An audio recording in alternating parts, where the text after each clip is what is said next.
Baik, yang pertama saya akan menjelaskan tentang model pembelajaran bahasa Indonesia di sekolah dasar. Menurut Trianto tahun 2015 menekankan bahwa model pembelajaran adalah suatu perencanaan atau suatu pola yang digunakan sebagai pedoman dalam melaksanakan pembelajaran di kelas atau pembelajaran dalam tutorial. Sedangkan menurut Joyce dan Weil dalam Rusman 2018 berpendapat bahwa model pembelajaran adalah suatu rencana atau pola yang dapat digunakan untuk membentuk kurikulum atau rencana pembelajaran jangka panjang, merancang bahan-bahan pembelajaran, dan membimbing pembelajaran di kelas atau lingkungan belajar lain. Jadi, model pembelajaran adalah suatu rancangan atau pola yang dirancang secara sistematis untuk membantu guru dalam merencanakan, melaksanakan, mengevaluasi proses belajar mengajar di kelas. Model pembelajaran berfungsi sebagai pedoman uh, bagi guru agar pembelajaran lebih terarah, efektif, serta mampu menciptakan situasi belajar yang memungkinkan terjadinya interaksi yang baik antara guru dan siswa. Dengan adanya model pembelajaran, tujuan belajar dapat dicapai dengan jelas, terukur, dan sesuai dengan kebutuhan dan tujuan dari pembelajaran. Yang berikut beberapa model pembelajaran bahasa Indonesia. Yang pertama itu model pembelajaran tematik. Pembelajaran tematik adalah pembelajaran berdasarkan tema untuk mempelajari suatu materi guna mencapai kompetensi atau keahlian tertentu. Bagi guru SD di kelas rendah seperti kelas 1, 2, dan 3 yang peserta didiknya masih berperilaku dan berpikir konkret, pembelajaran sebaiknya dirancang secara terpadu dengan menggunakan tema sebagai persatu kegiatan pembelajaran. Contohnya di kelas 2 semester 1 itu temanya hidup rukun dengan subtema hidup rukun di rumah. Kompetensi dasar yang dicapai itu ada dua. Yang pertama itu dalam pelajaran bahasa Indonesia, siswa mampu menggali informasi dari teks yang dibacakan atau dibaca secara mandiri dan menyampaikan informasi secara lisan dan tertulis menggunakan kosakata baku. Kompetensi dasar dalam pelajaran PKN itu mengidentifikasi hidup rukun di rumah dan menceritakan pengalaman hidup rukun di rumah. Tujuan pembelajarannya, siswa dapat menyimak teks pendek tentang hidup rukun di rumah, mengidentifikasi tokoh dan kegiatan hidup rukun dalam teks, menceritakan kembali isi teks dengan bahasanya sendiri, serta menuliskan pengalaman pribadi tentang hidup rukun bersama keluarga. Yang kedua adalah model pembelajaran kontekstual. Pembelajaran kontekstual adalah konsep pembelajaran yang mendorong guru untuk menghubungkan antara materi yang diajarkan dengan situasi dunia nyata siswa. Model pembelajaran ini juga mendorong siswa untuk membuat hubungan antara pengetahuan yang dimilikinya dan penerapannya dalam kehidupan sehari-hari. Jadi model pembelajaran kontekstual itu menekankan pentingnya mengaitkan materi pelajaran dengan dunia nyata siswa. Dalam model ini, guru tidak hanya menyampaikan teori atau materi saja, tapi juga menghubungkan dengan pengalaman dan lingkungan kehidupan siswa sehari-hari. Tujuannya agar siswa tidak sekedar menghafal, tetapi benar-benar memahami dan mampu menerapkan pengetahuan yang mereka pelajari di kehidupan nyata. Dengan demikian, proses pembelajaran menjadi lebih bermakna, menyenangkan, dan relevan bagi siswa karena mereka merasa bahwa apa yang dipelajari memiliki manfaat langsung dalam kehidupan mereka. Yang ketiga adalah model quantum teaching. Jadi model quantum teaching ini adalah sebuah pendekatan pembelajaran yang menekankan suasana yang menyenangkan, kreatif, dan tidak membosankan. Jika kondisi ini tidak tercapai, guru perlu mengganti strategi dengan memanfaatkan multimedia agar proses pembelajaran menjadi lebih efektif. Dalam pembelajaran yang menerapkan quantum teaching, Siswa aktif berpartisipasi, bertanya, dan mengemukakan pendapat, sehingga proses belajar menjadi konstruktif, komunikatif, dan berorientasi pada tujuan. Pembelajaran inovatif ini mengadaptasi model yang menyenangkan dengan prinsip utama yaitu learning is fun atau belajar itu menyenangkan.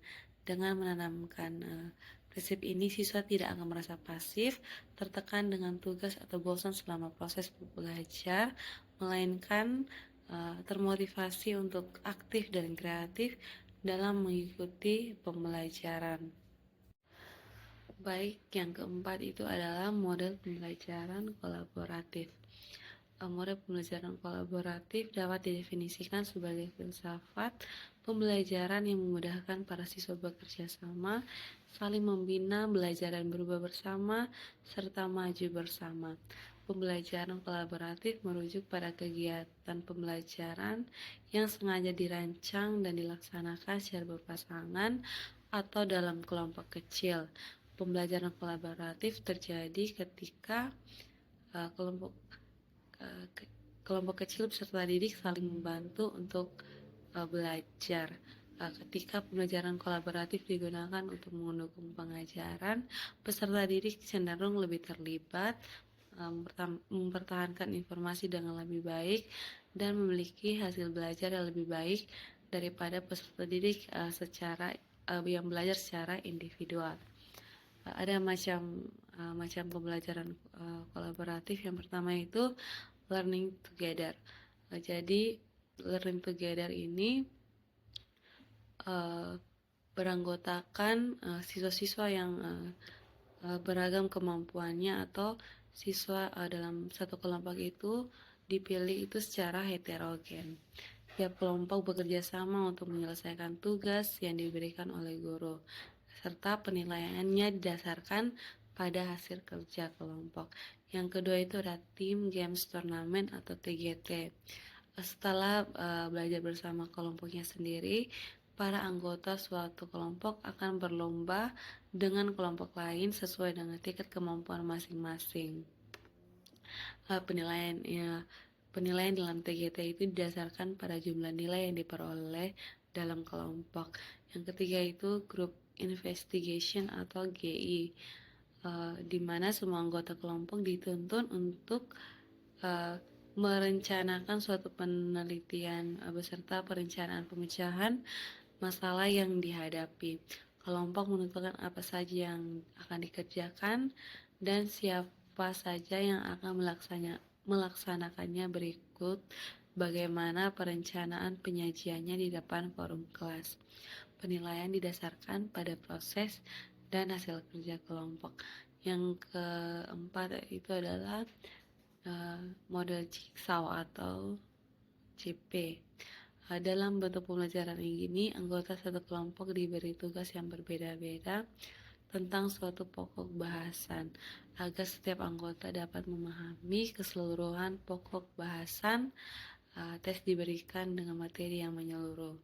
Penilaian didasarkan pada rata-rata skor tes kelompok. Dan yang terakhir adalah Student Team Achievement Division atau STAD. Para siswa dalam satu kelas dibagi menjadi beberapa kelompok kecil. Anggota-anggota dalam setiap kelompok saling belajar dan membelajarkan sesamanya. Fokusnya adalah keberhasilan seseorang akan berpengaruh terhadap keberhasilan kelompok, dan demikian pula keberhasilan kelompok akan berpengaruh terhadap keberhasilan individu siswa. Penilaian dalam model STAD ini didasarkan pada pencapaian hasil belajar individual maupun kelompok. Halo semuanya, perkenalkan nama saya Syolimian Ado. Di sini saya akan menjelaskan terkait dengan pendekatan pembelajaran bahasa Indonesia di sekolah dasar. Pendekatan dalam pembelajaran bahasa Indonesia di sekolah dasar dipandang sesuai dengan seperangkat asumsi yang saling berkaitan, yakni pendekatan tujuan, pendekatan komunikatif, dan pendekatan tematik yang diartikan sebagai titik tolak atau sudut pandang kita terhadap proses pembelajaran. Dilihat dari pendekatannya, pembelajaran terdapat dua jenis pendekatan, yaitu pendekatan pembelajaran yang berorientasi atau berpusat pada siswa dan juga pendekatan pembelajaran yang berorientasi atau berpusat pada guru. Nah, pendekatan dalam pembelajaran bahasa Indonesia di sekolah dasar merupakan landasan berpikir atau cara pandang guru terhadap bagaimana proses belajar bahasa seharusnya dilakukan. Nah, pendekatan ini membantu guru dalam menentukan metode, strategi, serta kegiatan pembelajaran agar tujuan belajar dapat tercapai dengan efektif. Nah, jenis pembelajaran yang berpusat pada siswa di mana pendekatan ini menempatkan siswa sebagai pusat kegiatan belajar, di mana siswa itu didorong untuk aktif mencari dan mengelola dan juga menyampaikan informasi dan juga guru itu berperan sebagai fasilitator yang membimbing dan memberikan arahan. Kemudian jenis pendekatan yang kedua itu pendekatan pembelajaran yang berorientasi atau berpusat pada guru, di mana dalam pendekatan ini guru menjadi sumber utama pengetahuan dan mengendalikan jalannya pembelajaran, di mana guru itu lebih banyak menjelaskan, memberikan contoh dan juga mengarahkan siswa. Yang berikut ada macam-macam pendekatan pembelajaran bahasa Indonesia di sekolah. Yang pertama itu pendekatan tujuan. Nah, pendekatan tujuan ini dilandasi oleh pemikiran bahwa dalam pembelajaran yang harus dipikirkan atau ditetapkan lebih dahulu ialah tujuan yang hendak dicapai. Nah, pendekatan ini berangkat dari pemikiran bahwa setiap kegiatan belajar harus memiliki tujuan yang jelas, di mana tujuan pembelajaran menjadi pedoman utama bagi guru dalam merancang materi, metode, dan evaluasi. Nah, dengan pendekatan ini, proses pembelajaran diarahkan agar siswa benar-benar mencapai kompetensi yang diharapkan. Misalnya, kemampuan berbicara yang sopan, kemudian menulis karangan sederhana, atau memahami teks bacaan. Yang kedua ada pendekatan komunikatif. Nah, pendekatan komunikatif merupakan pendekatan yang dilandasi oleh pemikiran bahwa kemampuan menggunakan bahasa dalam berkomunikasi merupakan tujuan yang harus dicapai dalam pembelajaran bahasa Indonesia, di mana pendekatan ini menekankan bahwa bahasa pada dasarnya adalah alat komunikasi, bukan sekedar kumpulan atau aturan tata bahasa. Oleh karena itu, pembelajaran bahasa Indonesia diarahkan agar siswa mampu menggunakan bahasa secara aktif dan juga fungsional, baik secara lisan maupun tulisan. Nah, sesuai dengan konteks kehidupan sehari-hari, di mana guru itu perlu memberikan kesempatan kepada siswa untuk berbicara, berdiskusi, menulis, dan membaca dalam situasi nyata. Berikut pendekatan struktural. Nah, pendekatan struktural merupakan salah satu pendekatan dalam pembelajaran bahasa yang dilandasi oleh asumsi yang menganggap bahasa sebagai perangkat kaidah, di mana pendekatan struktural ini menekankan pembelajaran bahasa berdasarkan kaidah atau aturan tata bahasa, di mana siswa itu diajarkan memahami struktur bahasa seperti kata, kalimat, dan pola kalimat yang benar. Nah, tujuannya agar siswa dapat menggunakan bahasa secara tepat dan sesuai dengan aturan yang berlaku. Kemudian ada pendekatan pengalaman berbahasa. Nah, pendekatan pengalaman berbahasa dalam bidang membaca dapat dibatasi sebagai pengajaran membaca dengan menggunakan wacana yang dikembangkan bersama-sama dengan anak-anak. Nah, pendekatan pengalaman berbahasa ini merupakan pembelajaran yang berangkat dari pengalaman nyata siswa, di mana guru mengajak siswa menceritakan pengalaman mereka, kemudian bersama-sama mengubah cerita lisan tersebut menjadi tulisan. Nah, dengan cara ini, siswa belajar bahwa bahasa lisan dapat diubah menjadi bahasa tulis, sehingga pembelajaran menjadi lebih bermakna dan kontekstual. Baik, yang berikut adalah metode pembelajaran bahasa di SD. Nah, adapun metode pembelajaran bahasa Indonesia di sekolah dasar, yaitu yang pertama itu metode tata bahasa terjemahan. Nah, metode ini dilakukan dengan cara memusatkan pembelajaran pada kotak kosakata bahasa. Nah, Pada metode pembelajaran ini, siswa itu ditekankan untuk memahami kosakata dan menggunakannya sesuai dengan aturan-aturan kebahasaan, yang mana aturan tata bahasa itu tersebut diajarkan secara deduktif. Nah, metode ini awalnya digunakan untuk keperluan dalam menelaah bahasa secara ilmiah dan bukan hanya secara praktis sebagai alat komunikasi, sehingga menelaah bahasa secara ilmiah dengan menggunakan metode tata bahasa ini akan berhasil sebab langkah-langkah dalam metode ini yang pertama adalah mempelajari kosakata, kemudian eee, bunyi dan tanda dalam bahasa tersebut, dan langkah terakhirnya adalah mempelajari tata bahasanya. Nah, contoh penerapannya di SD, yaitu materinya tentang antonim atau lawan kata. Nah, langkah-langkahnya yaitu yang pertama itu guru memperkenalkan kosakata dalam bahasa Indonesia. Nah, contohnya tinggi, besar, cepat, terang. Nah, kemudian guru itu menjelaskan arti dan aturan penggunaannya secara deduktif atau secara langsung menjelaskan kaidahnya. Nah, contohnya itu antonim adalah kata yang berlawanan makna. Nah, contohnya tinggi lawannya rendah, besar lawannya kecil. Nah, selanjutnya siswa itu menerjemahkan kosakata yang diberikan guru. Nah, di mana guru itu menuliskan di papan tulis itu tinggi lawan katanya adalah titik titik titik dan cepat lawan katanya adalah titik titik titik. Nah, kemudian guru itu memberikan latihan terjemahan. Nah, contoh latihannya itu eee terjemahkan kalimat berikut menjadi kalimat dengan makna berlawanan. Nah, gunung itu tinggi, lawannya yaitu bukit itu rendah. Nah, langkah terakhir, kemudian guru memeriksa tata bahasa dan penggunaan kata siswa, di mana guru menekankan struktur kalimat yang benar sesuai dengan kaidah bahasa Indonesia. Nah, yang kedua adalah metode audio lingual. Nah, metode audiolingual ini adalah metode pembelajaran bahasa Indonesia yang lebih menekankan pada pentingnya pola bahasa dalam proses pembelajaran serta berasumsi bahwa bahasa lisan itu sebagai bentuk komunikasi yang paling utama. Nah, metode ini diambil dari bidang psikologis behavioral. Behavioral.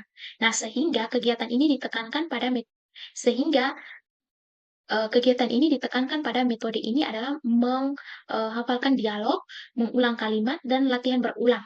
Nah, dengan demikian, maka sesungguhnya pembelajaran bahasa itu, menurut metode ini merupakan proses kebiasaan, yakni dengan cara mempraktekkan pola-pola kalimat dengan cara latihan berulang dan latihan transformasi. Nah, metode audiolingual itu juga merupakan cara, eee, pembelajaran bahasa yang, menekankan kemampuan mendengar audio dan berbicara tulisan. Nah, melalui latihan berulang. Nah, contohnya penerapan di sekolah dasar yaitu materinya ungkapan, sapaan, atau perkenalan diri. Nah, langkah-langkah pembelajarannya itu yang pertama itu guru mendengarkan dialog sederhana. Contohnya, maksudnya yang pertama itu guru memperdengarkan dialog sederhana. Contohnya, guru berkata, "Selamat pagi," kemudian siswa mendengarkan. Setelah itu, siswa menirukan atau mengulang setelah guru. Nah, itu guru mengatakan selamat pagi, kemudian siswa juga menirukan dengan mengatakan selamat pagi, dan yang selanjutnya itu guru menambahkan pola kalimat baru secara bertahap. Contohnya, guru mengatakan bahwa nama saya Nova. Nah, kemudian siswa juga mengikutinya seperti contohnya mengikuti apa yang dikatakan guru, yaitu nama saya Nova. Dan guru mengatakan lagi, "Nama saya Sali," dan juga siswa juga mengikuti dengan mengatakan, "Nama saya Sali."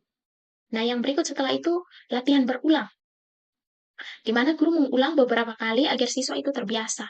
Contohnya, guru bertanya, "Siapa namamu?" Kemudian siswa menjawab, "Nama saya Nova." Nah, kemudian dilakukan bergantian dengan temannya.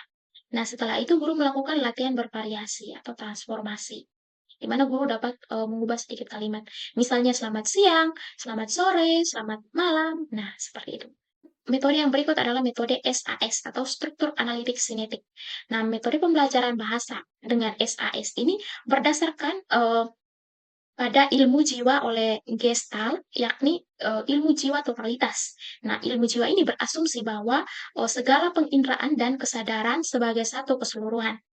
Sehingga pengamatan pertama seseorang terhadap satu hal akan bersifat menyeluruh. Dengan demikian, maka pembelajaran dengan menggunakan metode ini, siswa dapat diperkenalkan terhadap struktur totalitas terlebih dahulu. Selanjutnya, siswa akan mengamati struktur secara utuh yang kemudian akan dianalisis secara berkelanjutan hingga pada wujud dari satuan bahasa, yakni huruf-huruf. Nah, maksudnya dalam metode SAS ini siswa diajak untuk mengenal bahasa secara utuh dulu, lalu menganalisis bagian-bagiannya, contohnya menganalisis kata, suku kata, huruf, dan kemudian menyusun kembali menjadi bentuk utuh atau kalimat, menyusun kembali menjadi kalimat lagi seperti itu. Nah, langkah-langkah dalam metode SAS yaitu yang pertama struktural, di mana siswa itu diperkenalkan bentuk bahasa yang utuh. Dan yang kedua adalah analitik, di mana siswa menganalisis kalimat itu menjadi bagian-bagian kecil, seperti kata, suku kata, huruf. Nah, yang ketiga itu sinetik, di mana siswa itu menyusun kembali ke bagian-bagian itu menjadi kalimat yang utuh. Nah, contoh penerapannya di SD yaitu membaca permulaan. Nah, langkah pembelajarannya yaitu yang pertama struktural, mengenal kalimat utuh. Nah, di mana guru dapat menulis di papan tulis. Contohnya ini bola. Nah, kemudian siswa membaca bersama bahwa ini bola. Nah, selanjutnya langkah yang berikut adalah analitik atau menganalisis kalimat. Nah, kemudian guru bertanya, kalimat ini terdiri dari kata apa saja, yaitu ini dan bola. Nah, kata bola itu terdiri dari suku kata apa, yaitu BO dan LA. Nah, yang berikut adalah huruf apa saja dalam kata bola, yaitu B, O, L, A. Nah, langkah yang berikut adalah sinetik, memang menyusun kembali. Nah, contohnya siswa itu menyusun huruf menjadi suku kata, yaitu B tambah O sama dengan bo, dan L tambah A sama dengan la. Jadi, BO tambah LA sama dengan bola. Lalu menyusun kembali menjadi kalimat, yaitu ini bola. Nah, selanjutnya metode yang berikut, yang keempat, yaitu metode langsung. Nah, metode langsung adalah cara untuk mengajarkan bahasa dengan menggunakan bahasa itu sendiri secara langsung tanpa menerjemahkan ke bahasa lain. Nah, metode ini guru mengajarkan bahasa melalui praktik secara langsung, mendengarkan, menirukan, berbicara, dan berinteraksi bukan hanya dengan penjelasan teori tata bahasa saja. Nah, maksudnya bahwa siswa itu belajar bahasa dengan mendengarkan, meniru ucapan guru, lalu berlatih, berbicara untuk berinteraksi dengan menggunakan bahasa tersebut dalam kehidupan sehari-hari. Nah, tidak ada penerjemah atau penjelasan panjang, melainkan lewat tindakan percakapan dan pengalaman langsung. Nah, contohnya di penerapan sekolah dasar, yaitu dengan materi mengenal benda di kelas, yaitu kosakata tentang lingkungan kelas. Nah, langkah-langkah pembelajarannya itu yang pertama, guru menunjukkan benda nyata di kelas. Contohnya guru menunjukkan meja. Guru mengatakan bahwa ini meja. Kemudian siswa menirukan ini meja. Nah, kemudian guru menunjukkan kursi dan mengatakan bahwa ini kursi. Dan kemudian siswa menirukan bahwa ini kursi. Kemudian guru meminta siswa menirukan benda dengan menunjukkan benda yang sama. Guru mengatakan bahwa mana meja, siswa menunjukkan bahwa meja sambil berkata ini meja. Nah, selanjutnya guru melanjutkan dengan percakapan sederhana. Nah, guru mengatakan bahwa apa ini sambil memegang sesuatu dan siswa menjawab ini buku, dan kemudian guru menanyakan apa warnanya atau warnanya apa, kemudian siswa menjawab warnanya biru. Nah, selanjutnya kegiatan yang dilanjutkan dalam permainan atau drama kecil, contohnya yang pertama siswa berpasangan mempraktikkan percakapan di kelas dan satu siswa menjadi guru dan siswa lain menjadi murid. Setelah itu mereka berbicara sambil menunjukkan benda sesuai dengan perintah. Nah, yang kelima adalah metode pembatasan bahasa. Nah, metode ini menekankan pada perlunya pembatasan dan pengadresasi kosakata dan struktur bahasa yang diajarkan kepada siswa. Yang dimaksud dengan pembatasan dan penggradasian bahasa adalah dalam hal penggunaan kosakata dengan urutan penyajian. Nah, kata-kata yang sering digunakan di masyarakat yang diambil sebagai sumber dan latihan penggunaan bahasa. Nah, metode ini berupaya untuk mencari jalan yang paling singkat dan paling efisien dalam waktu yang relatif singkat. Nah, siswa kemudian menguasai jumlah kosakata pada pola kalimat yang sering digunakan dalam kehidupan sehari-hari. Nah, maksud dari kalimat tentang metode pembelajaran pembatasan bahasa adalah cara mengajarkan bahasa dengan membatasi jumlah kosakata dan struktur kalimat yang diajarkan kepada siswa dimulai dari kata dan kalimat yang paling sering digunakan dalam sehari-hari. Nah, dengan kata lain, metode ini berfokus pada penguasaan bahasa yang sederhana dan praktis agar siswa itu dapat bisa memahami penggunaan bahasa dalam situasinya tanpa harus mempelajari semua aturan atau kata bahasa yang jarang dipakai. Nah, contohnya penerapan di SD yaitu materi dengan materi mengenal kegiatan sehari-hari. Nah, langkah pembelajarannya itu yang pertama, guru memperkenalkan kosakata yang sering digunakan, misalnya makan, minum, tidur, belajar, bermain, pergi, datang. Nah, kemudian guru menuliskan di papan, saya makan, saya minum, saya belajar. Kemudian siswa menirukan dengan kalimat sederhana. Guru mengatakan bahwa saya makan, kemudian siswa juga menirukan saya makan, seperti dan selanjutnya. Kemudian guru memberikan latihan bertahap. Baik, yang keenam adalah metode membaca. Nah, metode membaca ini bertujuan agar siswa itu memiliki kemampuan dalam memahami teks bacaan yang diperlukan dalam pembelajaran siswa. Nah, metode membaca ini hanya untuk melatih keterampilan siswa dalam membaca. Nah, metode membaca adalah cara pembelajaran bahasa yang berfokus pada kemampuan memahami teks bacaan.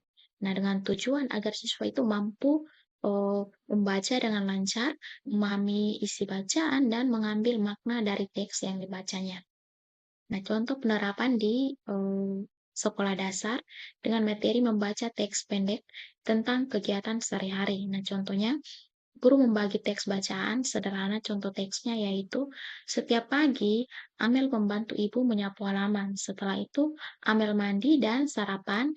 Kemudian Amel berangkat ke sekolah pukul 7. Nah, langkah yang kedua yaitu guru membacakan teks dengan lafal dan intonasi yang benar dan kemudian siswa mendengarkan dengan saksama. Nah, selanjutnya siswa membaca teks secara bergantian di mana satu siswa membaca satu kalimat dan guru memperbaiki lafal atau intonasi bila perlu. Nah, yang berikut guru mengajukan pertanyaan untuk melatih pemahaman mereka. Contohnya, siapa yang membantu ibu? Atau apa yang dilakukan Amel setelah menyapu? Atau juga memberikan pertanyaan, jam berapa Amel berangkat ke sekolah? Nah, selanjutnya siswa menjawab pertanyaan berdasarkan teks tersebut. Nah, di situ juga guru menekankan pentingnya membaca dengan pemahaman, bukan hanya lancar membaca. Nah, yang berikut, setelah itu guru meminta siswa menceritakan kembali isi bacaan dengan kalimat mereka sendiri. Tujuannya agar siswa itu benar-benar memahami makna dari teks. Nah, metode yang berikut yaitu metode bibahasa.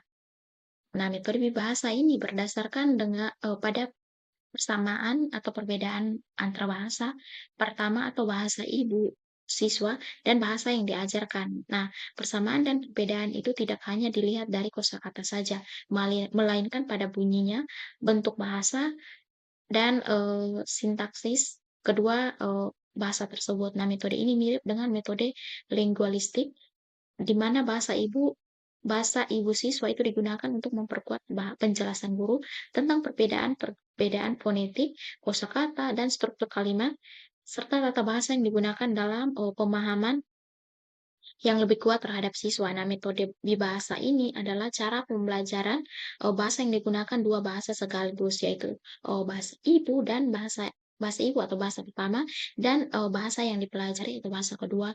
Nah, hal ini untuk membantu siswa dalam memahami makna, struktur, dan penguasaan bahasa yang lebih mudah. Teknik pembelajaran bahasa Indonesia di sekolah dasar dibagi menjadi beberapa. Yang pertama yaitu teknik pembelajaran menyimak. Jadi teknik pembelajaran menyimak ini dibagi menjadi beberapa lagi. Yang pertama yaitu simak ulang ucap. Simak ulang ucap digunakan dalam melatih siswa dengan tepat mulai dari unit-unit bahasa dari yang terkecil hingga terbesar. Contohnya kelompok kata, kalimat, dan paragraf atau wacana pendek. Model ucapan yang akan diperdengarkan oleh siswa harus dipersiapkan secara cermat oleh guru. Bila memungkinkan, guru dapat merekam model itu dalam pita rekaman. Yang kedua yaitu simak tulis. Simak tulis ini bisa disebut juga dengan latihan dikte. Menuntun keseriusan siswa seperti memusatkan perhatian, mengenali fonem, tanda-tanda baca, penulisan huruf besar, membedakan ujaran langsung dan tak langsung, di mana memperhatikan permulaan atau akhir paragraf. Yang ketiga yaitu simak kerjaan. Teknik simak kerjaan dalam pengajaran menyimak digunakan dalam memperkenalkan dan membiasakan siswa akan suruhan atau perintah. Biasanya suruhan atau perintah itu tersirat dalam kata kerja dasar, kata kerja berakhiran kan atau la. Model suruhan atau perintah dipersiapkan oleh guru lalu disampaikan secara lisan kepada siswa. Yang keempat yaitu simak terka. Dalam teknik simak terka, guru menyiapkan deskripsi suatu benda tanpa menyebutkan nama bendanya. Deskripsi tersebut disampaikan secara lisan kepada siswa. Kemudian siswa diminta menerka benda itu. Yang kelima, memperluas kalimat. Guru mengucapkan kalimat sederhana, lalu siswa menirukan ucapan guru. Setelah itu, siswa disuruh menghubungkan ucapan yang pertama dan kedua sekaligus, sehingga menjadi kalimat yang panjang. Yang keenam, menyelesaikan cerita, di mana guru bercerita, siswa menyimak cerita tersebut dengan seksama. Guru berhenti bercerita, ceritanya baru sebagian. Cerita dilanjutkan oleh anak-anak secara bergilir sampai cerita itu selesai sebagai suatu keutuhan. Cerita ini seolah memaksa siswa untuk menyimak dengan teliti jalan ceritanya sambil menghayati cerita tersebut karena siswa dituntun menyelesaikan cerita secara bergilir. Yang ketujuh yaitu membuat rangkuman, di mana merangkum berarti menyimak atau meringkas yang telah disimak. Dengan kata lain, menyimak secara singkat dan kata-katanya mencari intisari, bahan yang akan disimaknya. Bahan yang disimak sebaiknya wacana yang pendek dan sederhana sesuai dengan tingkat kematangan anak. Yang kedelapan yaitu menemukan benda, di mana guru menyiapkan sejumlah benda. Benda itu sebaiknya yang sudah dikenal siswa. Benda-benda dimasukkan ke dalam kotak terbuka, lalu guru menyebutkan nama benda tersebut. Siswa mencari bendanya dalam kotak dan menunjukkan kepada guru atau temannya. Yang kesembilan, bisik berantai, di mana guru membisikkan suatu pesan kepada seorang siswa, lalu siswa tersebut membisikkan pesan itu kepada siswa kedua. Setelah itu siswa kedua membisikkan pesan itu kepada siswa ketiga. Begitu seterusnya. Berakhir dengan siswa terakhir menyebutkan pesan itu dengan suara jelas di depan kelas. Lalu guru memeriksa apakah pesan itu benar-benar sampai pada siswa terakhir atau tidak. Yang kesembilan yaitu melanjutkan cerita, di mana kelas dibagi atas beberapa kelompok. Satu kelompok beranggota 4 orang. Orang pertama dalam satu kelompok bercerita, tetapi ceritanya baru sebagian. Dilanjutkan dengan oleh anggota kedua dan ketiga. Kemudian disudahi oleh siswa terakhir. Yang ke-10, parafrase. Parafrase berarti alih bentuk. Dalam pembelajaran bahasa, parafrase biasanya diwujudkan dalam bentuk pengalihan. biasanya bentuk puisi ke prosa atau memprosakan sebuah puisi, di mana guru mempersiapkan puisi sederhana yang sekiranya sesuai dengan karakteristik kelas yang dibelajarkan. Puisi tersebut dibicarakan kepada siswa dan siswa menyikam dengan seksama. Pembacaan puisi tersebut hendaknya dengan jeda yang jelas dan informasi yang tepat. Setelah selesai, siswa disuruh bercerita isi puisi dengan bahasanya sendiri dalam bentuk prosa. Yang kedua, teknik pembelajaran berbicara. Yang pertama, ulang ucap. Teknik ulang ucap menggunakan suara guru atau rekaman suara guru sebagai sumber belajar siswa, di mana model pengucapan yang diucapkan guru atau rekaman yang diperdengarkan kepada siswa harus dipersiapkan dengan teliti. Suara yang digunakan harus jelas, intonasinya cepat, dan kecepatan berbicara normal. Siswa diminta untuk mendengarkan dengan teliti, lalu mengucapkan kembali sesuai dengan model. Yang kedua, lihat ucapkan. Teknik lihat ucapkan menggunakan sebuah objek atau benda sebagai sumber belajar siswa, di mana guru memperlihatkan kepada siswa benda tertentu, kemudian siswa menyebutkan nama benda tersebut. Benda-benda yang diperlihatkan disesuaikan dengan lingkungan siswa. Bila bendanya tidak ada atau tidak memungkinkan dibawa ke kelas, benda tersebut dapat diganti oleh tiruannya atau gambarnya. Yang ketiga, memberikan. Memberikan berarti menjelaskan, menerangkan, melukiskan, atau mendeskripsikan sesuatu, di mana siswa disuruh memperlihatkan sesuatu berupa benda atau gambar kesibukan lalu lintas, melihat pemandangan atau gambar secara teliti. Kemudian siswa diminta memberikan sesuatu yang telah dilihatnya. Yang keempat, menjawab pertanyaan. Siswa yang susah atau malu berbicara dapat dipancing untuk berbicara dengan menjawab pertanyaan mengenai dirinya, misalnya mengenai nama, usia, tempat tinggal, pekerjaan orang tua, dan sebagainya. Yang kelima, bertanya, di mana memberikan kesempatan kepada siswa untuk bertanya merupakan salah satu cara agar siswa berlatih berbicara. Melalui pertanyaan, siswa dapat menyatakan keinginan tahunya terhadap sesuatu hal. Tingkat atau jenjang pertanyaan yang diutarakan melambangkan tingkat kedewasaan siswa. Melalui pertanyaan-pertanyaan yang sistematis, siswa dapat menemukan sesuatu yang diinginkannya. Yang keenam, pertanyaan menggali. Pertanyaan menggali adalah teknik yang ditujukan untuk memancing siswa agar berbicara.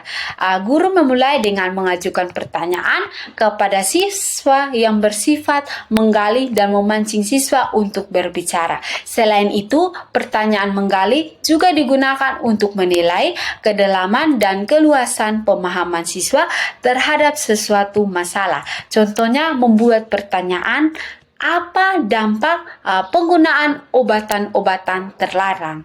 Pertanyaan ini akan menggali imajinasi siswa untuk mencari dampak penggunaan obatan-obatan terlarang. Yang ketujuh, melanjutkan cerita. Dalam pembelajaran, guru menyiapkan cerita yang belum selesai, lalu para siswa disuruh melanjutkan cerita yang tidak selesai dengan selesai dengan paling banyak 5 orang. Pada bagian akhir, kegiatan memeriksa jalan cerita, apakah cerita itu sistematis, logis, atau padu. Yang kedelapan, menceritakan kembali. Dalam pembelajaran berbicara dengan teknik menceritakan kembali dilakukan dengan cara siswa membaca bahan itu dengan seksama. Kemudian guru meminta siswa menceritakan kembali isi bacaan dengan kata-kata sendiri secara singkat. Yang kesembilan, percakapan. Percakapan adalah pertukaran pikiran atau pendapat mengenai suatu topik antar dua orang atau lebih. Dalam percakapan ada dua kegiatan, yaitu menyimak dan berbicara silih berganti. Suasana dalam percakapan biasanya akrab, spontan, dan wajar. Topik pembicaraan adalah hal yang diamati bersama. Percakapan merupakan suatu pengembangan kata dengan keterampilan berbicara. Yang ke-10, parafrase. Parafrase artinya beralih bentuk, misalnya memprosakan isi puisi menjadi prosa. Dalam parafrase, guru menyiapkan sebuah puisi yang cocok bagi kelas itu. Kemudian guru membacakan puisi itu dengan suara jelas, intonasi yang tepat, lalu siswa menyimak pembacaan dan kemudian menceritakan dengan kata-kata sendiri. Yang ke-11, reka cerita. Reka cerita gambar, di mana teknik reka cerita gambar menggunakan gambar untuk memancing siswa berbicara. Melalui stimulus gambar, guru mempersiapkan gambar benda tertentu seperti binatang, tumbuh-tumbuhan, mobil, kereta api, kapal, dan sebagainya. Gambar itu dapat pula berbentuk sketsa di pasar, stasiun, di sawah, pertokohan, dan sebagainya. Kemudian siswa diinstruksikan mengamati dan memperhatikan gambar tersebut. Hasil pengamatan itu kemudian diungkapkan secara lisan. Yang ke-12, bermain peran. Ketika bermain peran, siswa bertindak dan berperilaku seperti orang yang diperankannya. Dari segi bahasa, berarti siswa harus mengenal dan dapat menggunakan ragam bahasa. Permainan peran agak mirip dengan dramatisi dan sosiodrama, tetapi ketiganya berbeda. Bermain peran lebih sederhana dalam segala hal daripada sosiodrama ataupun dramatisasi. Yang ke-13, wawancara. Dalam wawancara atau interview adalah percakapan dalam bentuk tanya jawab, di mana pewawancara biasanya wartawan atau penyiar radio dan televisi. Biasanya mereka mewawancarai orang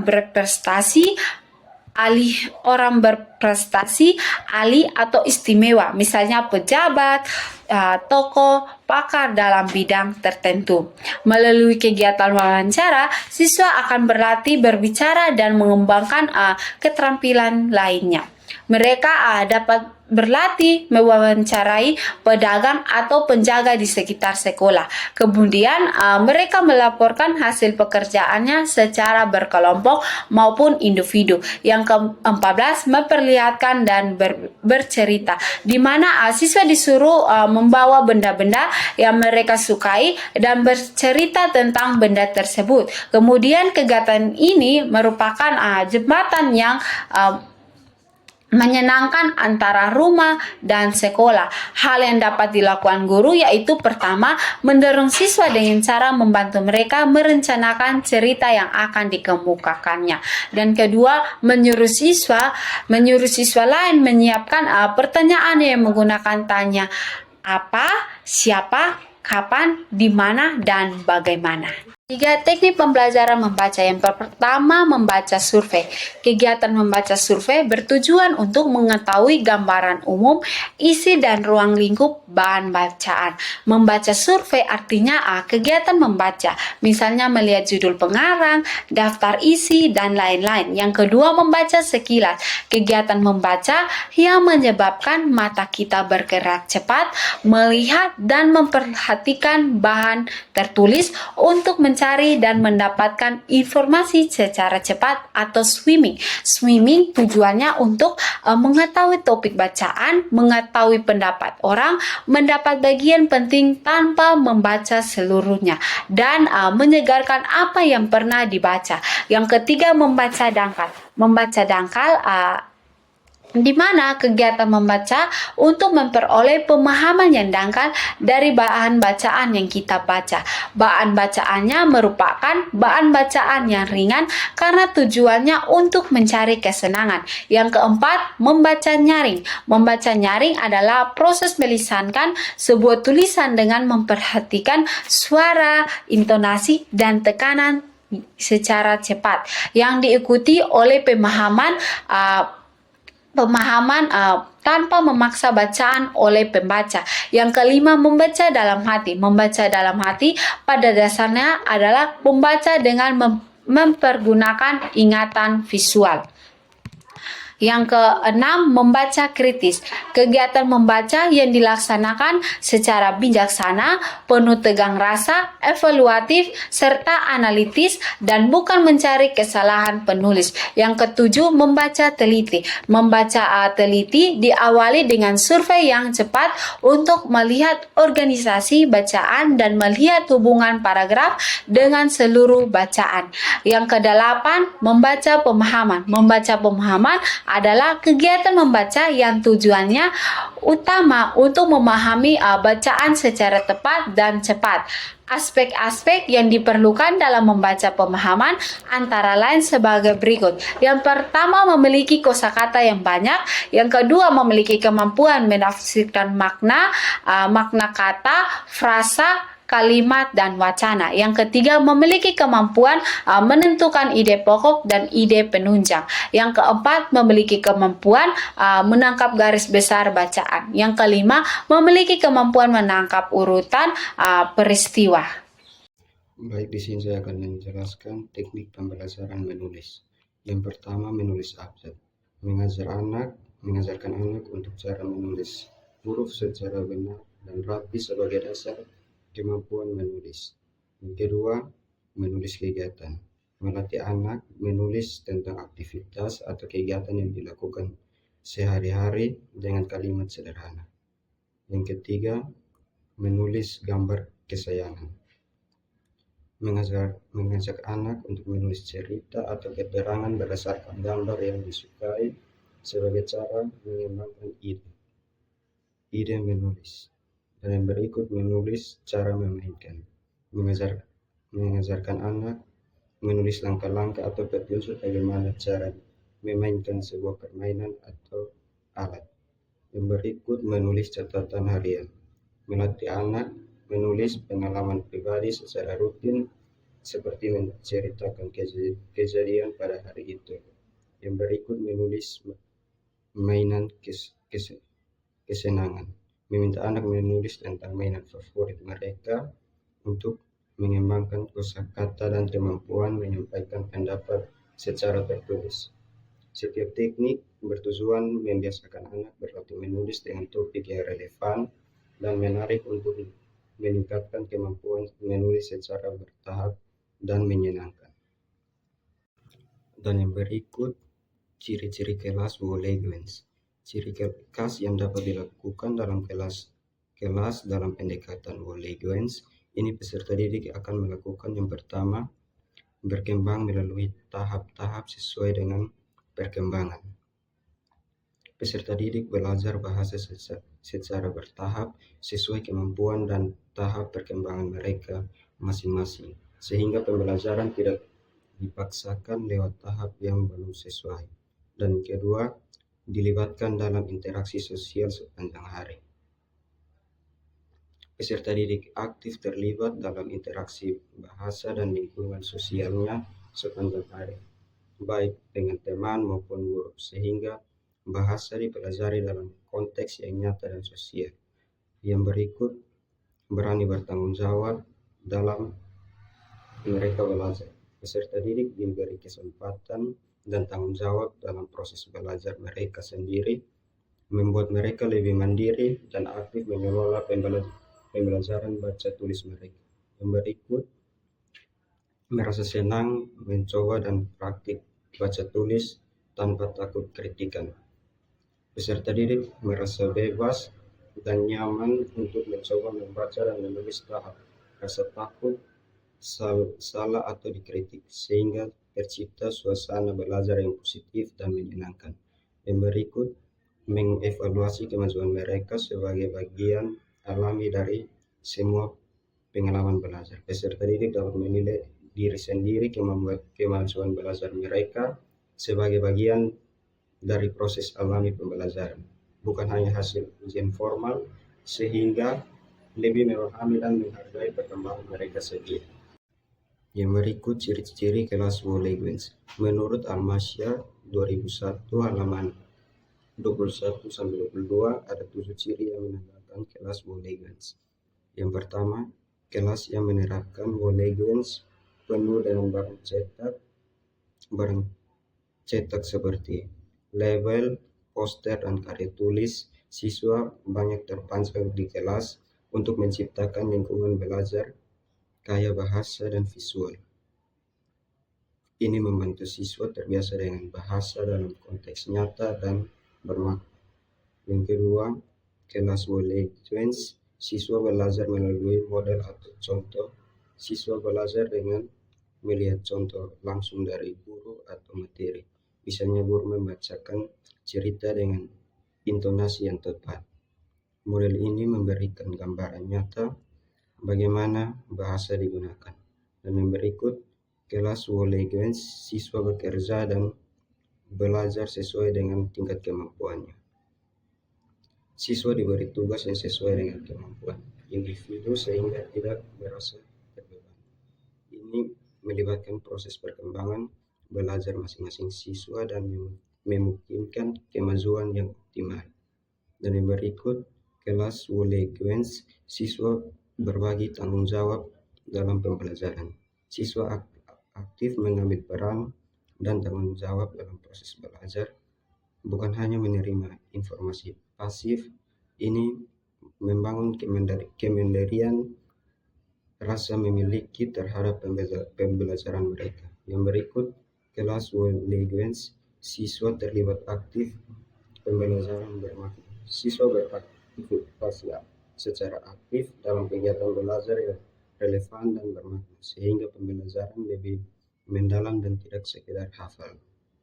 Yang berikut, kelas Walley-Jones, siswa berani mengambil risiko dan bebas bereksperimen. Siswa didorong untuk mencoba hal baru dalam membaca dan menulis tanpa takut salah. Yang melatih siswa kreatif dan berani belajar. Dan berikut, kelas Walley-Jones, siswa dapat balikan atau feedback positif dari guru maupun teman sendiri. Siswa menerima umpan balik konstruktif dan membangun baik dari guru maupun teman, sehingga motivasi dan kepercayaan diri meningkat. Dan yang terakhir, penilaian dalam kelas Walley-Jones. Penilaian dalam kelas yang menggunakan pendekatan Walley-Jones dilakukan oleh guru dengan memperhatikan semua aktivitas yang dilakukan oleh peserta didik selama proses pembelajaran berlangsung. Artinya, guru tidak hanya memberi nilai berdasarkan hasil akhir saja, tetapi juga mengamati cara siswa belajar, keaktifan mereka, dan proses yang mereka jalani saat belajar membaca dan menulis. Penilaian ini bersifat terus-menerus dan alami, sehingga guru bisa mendapatkan gambaran yang jelas tentang perkembangan kemampuan bahasa siswa dari waktu ke waktu. Dengan demikian, penilaian Walley-Jones lebih menekankan pada proses dan pengalaman belajar siswa secara menyeluruh, bukan hanya hasil yang terlihat kuantitatif.